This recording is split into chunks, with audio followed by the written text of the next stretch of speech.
विमानन की दुनिया से एक बहुत ही दुखद खबर आई है। दुबई एयर शो के दौरान भारत का गौरव, हमारा अपना तेजस फाइटर जेट दुर्घटनाग्रस्त हो गया। तो आज हम इसी पर बात करेंगे, समझने की कोशिश करेंगे कि आखिर हुआ क्या और इसके मायने क्या हैं। तो चलिए सबसे पहले देख लेते हैं कि हुआ क्या था। बिल्कुल फैक्ट्स पर नजर डालते हैं। तारीख थी 21 नवंबर 2025, जगह थी दुबई का अल मक्तूम हवाई अड्डा।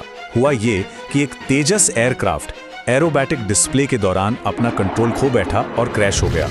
और इस त्रासदी में हमने पायलट विंग कमांडर नमन श्याल को खो दिया। हादसे के फौरन बाद इंडियन एयरफोर्स ने जांच के लिए एक कोर्ट ऑफ इंक्वायरी बना दी है। तो चलिए अब इस दुर्घटना को थोड़ा और डिटेल में समझते हैं। आखिर उस दिन हुआ क्या था?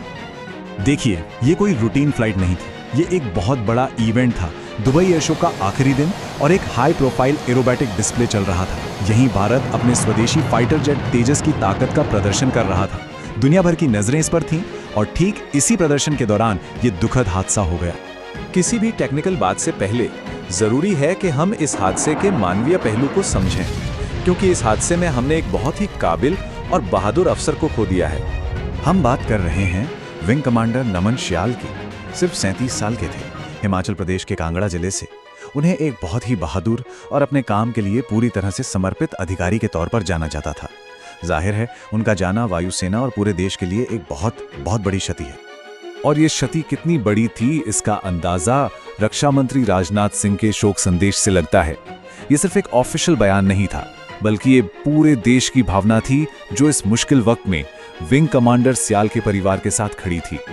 और देखिए, ये दुख सिर्फ देश तक ही सीमित नहीं था। इंडियन एयरफोर्स, हिमाचल प्रदेश के मुख्यमंत्री के साथ साथ दुबई एयर शो कमेटी और तो और विपक्ष के नेता सबने अपनी संवेदनाएं जताईं। इससे पता चलता है कि यह हादसा सिर्फ भारत के लिए नहीं, बल्कि पूरे इंटरनेशनल एविएशन कम्युनिटी के लिए एक दुखद पल था।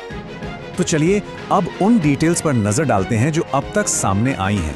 मतलब आई विटनेसेस ने क्या देखा और हादसे से ठीक पहले क्या हो रहा था।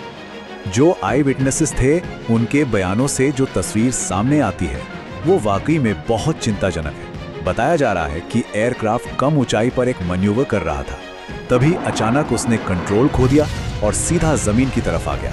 और जो सबसे परेशान करने वाली बात है वो ये है कि पायलट की तरफ से इजेक्ट करने की कोई कोशिश नहीं दिखी। इससे यही लगता है कि शायद उन्हें रिएक्शन का टाइम ही नहीं मिला होगा। अब देखिए, इस हादसे से जुड़ी एक और बात है। सोशल मीडिया पर फैली एक अफवाह। क्रैश से ठीक एक दिन पहले एक बात फैली कि तेजस से तेल लीक हो रहा है, लेकिन सरकार की तरफ से पीआईबी ने तुरंत इसका खंडन किया। उन्होंने साफ साफ बताया कि वो तेल नहीं था, बल्कि ह्यूमिडिटी की वजह से एयरक्राफ्ट के सिस्टम से निकलने वाला नॉर्मल पानी था। ये बात हमें याद दिलाती है कि कैसे मुश्किल समय में गलत खबरें भी कितनी तेजी से फैल सकती हैं। अब ये हादसा सिर्फ एक प्लेन और एक पायलट की दुखद कहानी नहीं है। इसका असर भारत के बहुत ही महत्वाकांक्षी हमारे अपने स्वदेशी फाइटर जेट प्रोग्राम तेजस पर भी पड़ता है। तेजस प्रोग्राम हमारे लिए इतना जरूरी क्यों है? देखिए, ये इंडियन एयरफोर्स के मॉडर्नाइजेशन का एक बहुत बड़ा हिस्सा है। मेक इन इंडिया का एक बड़ा सिंबल है और हमारी डिफेंस में आत्मनिर्भरता के लिए बेहद जरूरी है, क्योंकि इससे विदेशी सप्लायर्स पर हमारी निर्भरता कम होती है। तो जाहिर है इस तरह की कोई भी घटना प्रोग्राम के लिए एक बड़ा झटका होती है। 2. ये नंबर ये तेजस के इतिहास में बहुत बड़ा मतलब रखता है और यही नंबर इस हादसे की गंभीरता को और भी ज्यादा बढ़ा देता है। असल में ये तेजस एयरक्राफ्ट का दूसरा क्रैश था। पहला क्रैश हुआ था मार्च 2024 में राजस्थान में, लेकिन उस हादसे में पायलट सुरक्षित इजेक्ट कर गए थे। लेकिन इस बार का जो नतीजा रहा, उसने विमान की सेफ्टी और उसकी रिलायबिलिटी पर गंभीर सवाल खड़े कर दिए हैं। तो सवाल ये उठता है कि अब आगे क्या?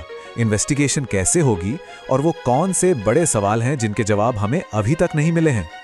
तो देखिए, इंडियन एयरफोर्स ने अपना स्टैंडर्ड प्रोसीजर शुरू कर दिया है। सबसे पहले एक कोर्ट ऑफ इंक्वायरी बनाई गई है।